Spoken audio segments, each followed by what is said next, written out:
Hello friends, मैं राहुल कुमार। स्वागत है आप सभी का हमारे यूट्यूब चैनल पर। तो फ्रेंड्स, आज की इस वीडियो में हम एसएससी के प्रीवियस ईयर का क्वेश्चन देखने वाले हैं जो कि एवरेज चैप्टर से रिलेटेड है। और फ्रेंड, इससे पहले भी हमारे चैनल पर बहुत सारा एवरेज के शॉर्ट ट्रिक्स का वीडियो अवेलेबल है। अगर आप नहीं देखे हैं तो आई बटन पर लिंक मैंने दे दिया है, आप वो वीडियो देख सकते हैं। तो चलिए फ्रेंड, स्टार्ट करते हैं। क्वेश्चन है आपके सामने। क्वेश्चन देखिएगा, कह रहा है एक विद्यालय के 600 विद्यार्थियों में लड़कों की औसत आयु 12 वर्ष है और लड़कियों की औसत आयु 11 वर्ष है। उस विद्यालय के सभी विद्यार्थियों की कुल औसत आयु 11 वर्ष 9 महीने हो तो विद्यालय में लड़कियों की संख्या कितनी है। फ्रेंड्स देखिए, इस क्वेश्चन को हम एलिगेशन मेथड से सॉल्व करने वाले हैं और मुझे लगता है कि एलिगेशन मेथड इस क्वेश्चन को सॉल्व करने के लिए बेस्ट मेथड है। अगर आपको एलिगेशन मेथड को अगर अच्छे से समझना है तो आप हमारे चैनल पर मिक्सचर एंड एलिगेशन का वीडियो अवेलेबल है। अगर आप वो वीडियो देख लेंगे तो एलिगेशन मेथड को समझने में आपको काफ़ी हेल्प मिलेगा। तो चलिए फ्रेंड, स्टार्ट करते हैं। इस क्वेश्चन को एलिगेशन मेथड से सॉल्व करेंगे। तो क्वेश्चन में देखिए, कह रहा है एक विद्यालय के 600 विद्यार्थियों में लड़कों की औसत आयु 12 वर्ष है। तो लड़कों की औसत आयु कितना दिया है? 12 वर्ष। तो यहां लिख लेंगे बॉयज। लड़कों की औसत आयु कितना दिया है? 12 वर्ष। तो इसको यहां लिख लेंगे 12। आगे कह रहा है और लड़कियों की औसत आयु 11 वर्ष है। तो यहां लिख लेंगे लड़कियों की, गर्ल्स का कितना है? लड़कियों की औसत आयु कितना है? कह रहा है 11 वर्ष। उसके बाद आगे का लाइन में कह रहा है उस विद्यालय के सभी विद्यार्थियों की कुल औसत आयु 11 वर्ष 9 महीना है। तो अब इसको यहाँ सेंटर पे लिखेंगे, कितना कह रहा है? 11 वर्ष 9 महीना। तो यहाँ लिखेंगे 11 ईयर और 9 महीना है तो 9 मंथ।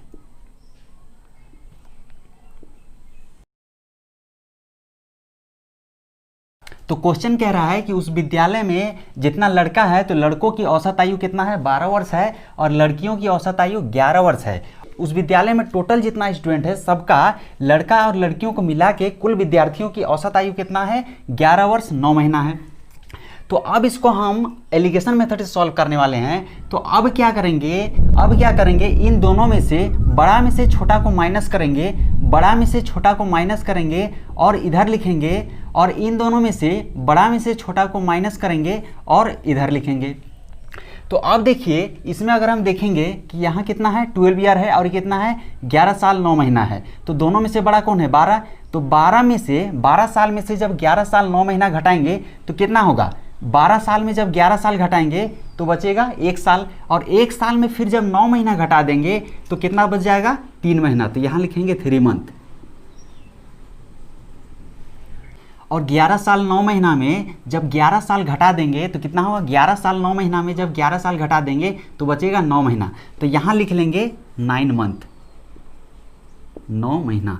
अब क्या करेंगे? दोनों में रेशियो निकालेंगे। तो दोनों में अगर अनुपात निकालेंगे, रेशियो निकालेंगे तो 3 1 जा 3 और 3 3 जा 9। तो इसका रेशियो आ गया 3:1। ये अनुपात हमारा आ गया 3:1। तो ये किसका रेशियो है? यहाँ देखिए लिखे हैं बॉयज़ लिखे हैं, तो ये जो 3 है ये बॉयज़ का है, और यहाँ गर्ल्स लिखे हैं तो ये 1 जो है ये गर्ल्स का है। तो उस विद्यालय में, उस क्वेश्चन जो करा है उस विद्यालय में, तो उस विद्यालय में लड़कों और लड़कियों की संख्या का अनुपात कितना आ गया? 3:1। तो इस रेशियो के अकॉर्डिंग अगर हम देखेंगे कि अगर उस विद्यालय में लड़कों की संख्या अगर 3 है और लड़कियों की संख्या अगर 1 है तो उस विद्यालय में कुल विद्यार्थियों की संख्या कितना होगा? दोनों को ऐड कर देंगे, 3 + 1 कितना हो जाएगा? 3 + 1 कितना हो जाएगा? 4 हो जाएगा। तो इस रेशियो के अकॉर्डिंग आ गया कि उस विद्यालय में कुल विद्यार्थियों की संख्या कितना हो गया? 4 हो गया। लेकिन आप क्वेश्चन पे नजर डालिए, क्वेश्चन के पहले लाइन पे लिखा हुआ है एक विद्यालय के 600 विद्यार्थी, मतलब उस विद्यालय में कुल विद्यार्थियों की संख्या कितना है? कुल विद्यार्थियों की संख्या ये 4 नहीं है, ये कितना है? 600 है। इसका कितना? 150 गुना। इसका कितना? 150 गुना। उसी तरह उस विद्यालय में जो लड़कियों की संख्या है वो भी 1 ना होकर के कितना हो जाएगा? यहाँ जो 150 गुना हो गया ये भी 1 ना होकर के ये भी 150 गुना हो जाएगा। तो 150 को जब 1 से मल्टीप्लाई करेंगे, गुना करेंगे तो कितना हो जाएगा? 150 हो जाएगा, और यही हमारा आंसर भी हो जाएगा। क्वेश्चन में देखिए, क्वेश्चन कह रहा है लड़कियों की संख्या कितनी है। तो विद्यालय में लड़कियों की संख्या कितनी है ये निकालना था। तो उस विद्यालय में लड़कियों की संख्या कितना हो जाएगा? 150 हो जाएगा। तो आइए फ्रेंड्स, अब नेक्स्ट क्वेश्चन देखते हैं। नेक्स्ट क्वेश्चन देखिएगा आपके सामने है, कह रहा है एक गेंदबाज का औसत 12.4 रन प्रति विकेट है। अगली पारी में उसने 10 विकेट लिए और 52 रन दिए, इसलिए इसका औसत 0.4 कम हो गया। वर्तमान में कुल विकेट ज्ञात कीजिए। तो फ्रेंड्स देखिए, इस क्वेश्चन को भी हम एलिगेशन मेथड से ही सॉल्व करने वाले हैं, क्योंकि इस क्वेश्चन को सॉल्व करने के लिए वो बेस्ट एंड बेस्ट मेथड है। तो देखिए, एलिगेशन मेथड से सॉल्व करेंगे तो कह रहा है एक गेंदबाज का औसत कितना है, 12.4 रन प्रति विकेट है। तो यहाँ लिख लेते हैं। तो पहला पारी जब वो खेला था, तो यहाँ लिख रहे हैं फर्स्ट, पहला पारी जो खेला था उसमें उसका औसत कितना था, 12.4। और उसके बाद कह रहा है अगली पारी में उसने 10 विकेट लिए और 52 रन दिए। तो क्या करेंगे, 52 को 52 को 10 से डिवाइड कर देंगे तो इसका एवरेज निकल जाएगा, औसत आ जाएगा। तो कितना आ जाएगा, 1 0 है तो एक अंक के बाद यहाँ दशमलव बैठा देंगे डेसिमल, तो आ गया 5.2। तो उसका जो दूसरी पारी में वो खेला था उसमें उसका औसत कितना था, 5.2, 5.2 था। अब देखिए, तो इसको लिख लेंगे, यहाँ लिख लेंगे कितना, पहला जो पारी खेला उसमें उसका औसत कितना था, 12.4 रन प्रति विकेट था। तो दूसरा पारी जब वो खेला उसमें उसका औसत कितना हो गया, 5.2 रन प्रति विकेट। तो यहाँ लिख लेंगे दूसरा पारी का सेकेंड, ठीक है, दूसरा पारी का कितना हो गया, 5.2 रन प्रति विकेट। तो यहाँ लिख लेंगे 5.2। अब उसके बाद क्या कह रहा है कि इसलिए इसका औसत 0.4 कम हो गया। तो वर्तमान में कुल विकेट ज्ञात कीजिए। तो पहले कितना था, पहला पारी जब खेला था उसमें कितना था, 12.4 था। और उसके बाद जब वो दूसरा पारी खेला तो उसमें कितना हो गया, 0.4 इसका कम हो गया। तो पहले कितना था, 12.4 था। तो यहाँ लिखेंगे पहले कितना था, 12.4 था। उसके बाद कह रहा है जब दूसरा पारी वो खेला तो क्या हो गया, 0.4 इसका कम हो गया। कम हो गया तो माइनस करेंगे, कितना आ जाएगा, ये 12 आ जाएगा। कितना आ जाएगा, 12 आ जाएगा। तो अब इसको यहाँ लिखेंगे सेंटर पे, यहाँ लिखेंगे 12। अब फिर क्या करेंगे, एलिगेशन मेथड से सॉल्व कर रहे हैं तो क्या करेंगे, दोनों में से जो बड़ा है, बड़ा में से छोटा को माइनस करेंगे, बड़ा में से छोटा को माइनस करेंगे और इधर लिखेंगे। और इन दोनों में से जो बड़ा है, बड़ा में से छोटा को माइनस करेंगे और इधर लिखेंगे, बड़ा में से छोटा को माइनस करेंगे और इधर लिखेंगे। तो अब देखिए, इसमें 12.4 में जब 12 घटाएंगे, दोनों में से बड़ा कौन है, ये बड़ा है। तो 12.4 में जब 12 घटाएंगे तो कितना आ जाएगा, 0.4, 0.4 यहाँ आ गया। और दोनों में से इन दोनों नंबर में बड़ा कौन है, 12 बड़ा है। अब 12 में जब 5.2 घटाएंगे तो कितना आ जाएगा, यहाँ आएगा 6.8 हो जाएगा। अब क्या करेंगे, दोनों में अनुपात, दोनों में अनुपात। अब देखिए, यहाँ भी एक अंक बाद दशमलव है और यहाँ भी एक अंक बाद दशमलव है। तो क्या करेंगे, दोनों कैंसिल हो जाएगा। अब जब रेशियो निकाल रहे हैं तो डिवाइड करेंगे तो 4 1 जब 4 हो गया और इधर डिवाइड करेंगे तो 17 टाइम्स में ये डिवाइड हो जाएगा 68। तो अनुपात इसका आ गया 17:1, ठीक है। रेशियो आ गया 17:1। तो ये रेशियो किसका आ गया कि पहले पारी में, पहला पारी में यहाँ देखिए फर्स्ट लिखे हैं, तो पहला पारी में जो विकेट लिया था, पहला पारी में जो विकेट लिया था और दूसरा पारी में जो विकेट लिया था उसका अनुपात आ गया। तो इस अनुपात के अनुसार, तो इस रेशियो के अकॉर्डिंग अगर हम देखेंगे कि पहला पारी में अगर वो 17 विकेट लिया था और दूसरा पारी में 1 विकेट लिया था, तो टोटल कितना हो जाएगा, विकेट का संख्या कितना हो जाएगा, 17 + 1, दोनों को ऐड कर देंगे, जोड़ देंगे तो 17 + 1 कितना हो जाएगा, 18 हो जाएगा। कुल विकेट की संख्या कितना हो जाएगा, 18 हो जाएगा। लेकिन आप क्वेश्चन में देखिए, क्वेश्चन में लिखा हुआ है कि अगली पारी में उसने 10 विकेट लिए और 52 रन दिए। तो अगली पारी में जब दूसरा पारी वो खेला तो उसमें कितना विकेट लिया, 10 विकेट लिए और 52 रन दिए। लेकिन यहाँ कितना आ रहा है, दूसरा पारी में कितना आ रहा है, 1 विकेट आ रहा है। तो क्वेश्चन कह रहा है कि यहाँ 1 नहीं है, ये कितना है, ये 1 नहीं है, कितना है, 10 विकेट लिया था। तो 10 विकेट लिया था तो इसका कितना हो जाएगा, 10 गुना हो जाएगा। उसी तरह जो कुल विकेट की संख्या है वो भी 18 ना होकर के क्या हो जाएगा, यहाँ जो 10 गुना हो गया ये भी इसका 10 गुना हो जाएगा। और 18 को जब 10 से गुना करेंगे, मल्टीप्लाई करेंगे तो कितना हो जाएगा, 18 को 10 से मल्टीप्लाई करेंगे तो 180 हो जाएगा।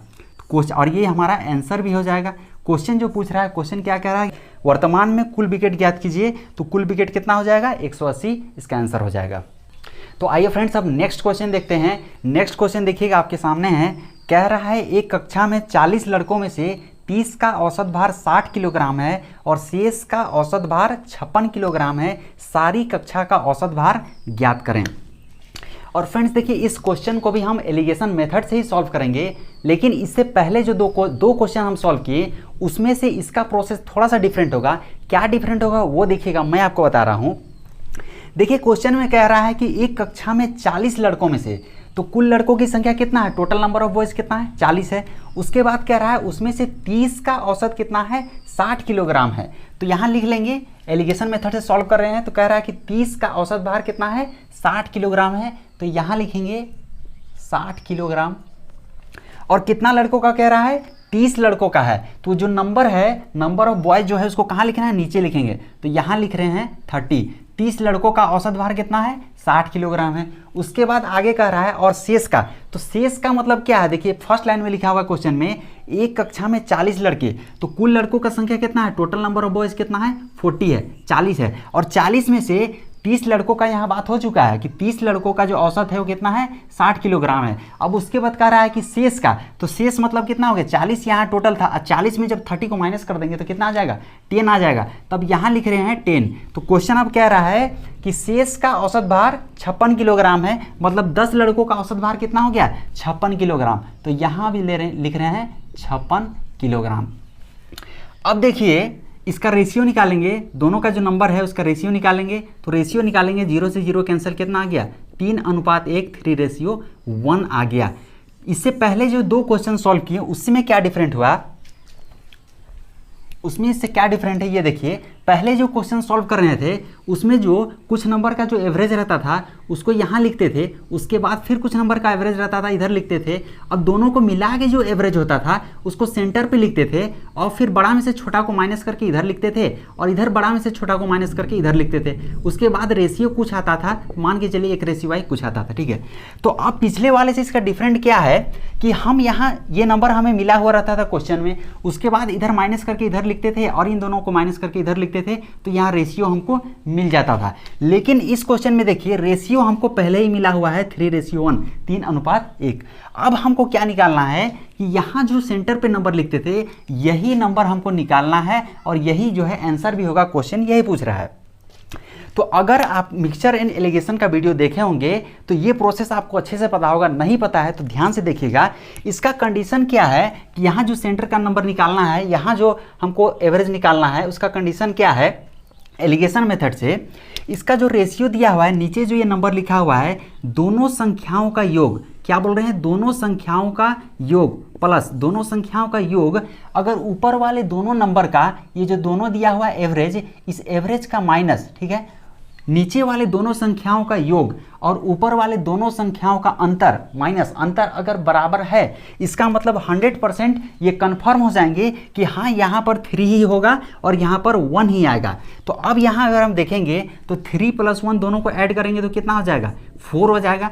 और दोनों को अगर माइनस करेंगे तो 60 में 56 घटाएंगे तो कितना आ जाएगा, 4 आ जाएगा। तो अब यहाँ देखिए दोनों का अंतर 4 आ गया और दोनों को जोड़ दिए तो भी 4 आ गया, मतलब ये दोनों बराबर हो गया। तो कंडीशन जो है 100% ये सेटिस्फाइड हो गया, कंफर्म हो गया कि हाँ यहाँ पर 3 ही आएगा और यहाँ पर 1 ही आएगा। मैं फिर से बता रहा हूँ क्या कंडीशन है कि नीचे वाले जो रेशियो है दोनों संख्याओं का योग और ऊपर वाला जो एवरेज लिखे हैं ये दोनों संख्याओं का अंतर अगर बराबर है तो कंडीशन ये सेटिस्फाइड हो जाएंगे कि हाँ यहाँ पर 3 ही होगा और यहाँ पर 1 ही होगा।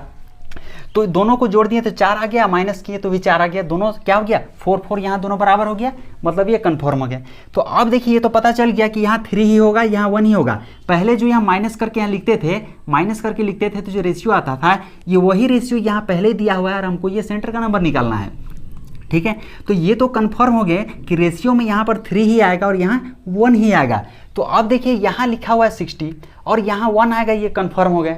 तो अब क्या करेंगे, अब यहाँ आप सोचिए कि यहाँ 60 है तो यहाँ पर सेंटर पर हम क्या नंबर लिखेंगे, क्या नंबर लिखेंगे, माइनस करने पर 1 आना चाहिए, यहाँ 1 आएगा, ये कंफर्म हो गया। तो अब देखिए कि दोनों में बड़ा कौन है, दोनों में बड़ा कौन है, 60 और 56 में बड़ा कौन है, तो दोनों में बड़ा जो है 60 और 56 में 60 बड़ा है। तो दोनों में जब 60 बड़ा है तो आप सोचिए कि 60 में ऐसा क्या नंबर हम यहाँ लिखेंगे कि माइनस करने पर यहाँ पर 1 आना चाहिए। तो ऑब्वियसली बात कितना आ जाएगा 60। तो 60 में जब 59 माइनस करेंगे, 60 में जब 59 माइनस करेंगे तो कितना आ जाएगा, 1 आ जाएगा और यही 59 हमारा क्या हो जाएगा, आंसर भी हो जाएगा। क्वेश्चन जो पूछ रहा है कि सारी कक्षा का औसत भार ज्ञात करें तो पूरा क्लास का एवरेज कितना हो जाएगा, औसत कितना हो जाएगा, 59 हो जाएगा, 59 kg हो जाएगा इसका आंसर। और अगर आपको चेक करना है, इसमें चेक करना है तो देखिए पिछले वाले क्वेश्चन में क्या किए थे कि ये जो नंबर लिखते थे तो बड़ा में से छोटा को माइनस करके इधर लिखते थे और इन दोनों में बड़ा में से छोटा को माइनस करके इधर लिखते थे। तो अब अगर आपको यहाँ चेक करना है तो देखिए दोनों में से बड़ा कौन है, 60 बड़ा है, तो 60 में जब 59 को माइनस करेंगे तो कितना आ जाएगा, 1 आ जाएगा, यहाँ पर 1 है। अब इन दोनों में से बड़ा कौन है, 59 है, और 59 में जब 56 को माइनस करेंगे तो कितना आ जाएगा, इधर 3 आ जाएगा, तो यहाँ पर देखिए 3 आ जाएगा। ठीक है, तो ये कन्फर्म हो गया। तो फ्रेंड्स इसका आंसर आ गया 59। क्वेश्चन जो पूछ रहा है सारी कक्षा का औसत भार ज्ञात करें, तो औसत इसका एवरेज कितना आ गया, 59 इसका आंसर आ गया। तो फ्रेंड्स उम्मीद करता हूँ ये क्वेश्चन और ये वीडियो आपको बेहद पसंद आया होगा। अगर ये वीडियो अच्छा लगा तो हमारे चैनल को जरूर सपोर्ट कीजिएगा, लाइक सब्सक्राइब और शेयर कीजिएगा। Thank you.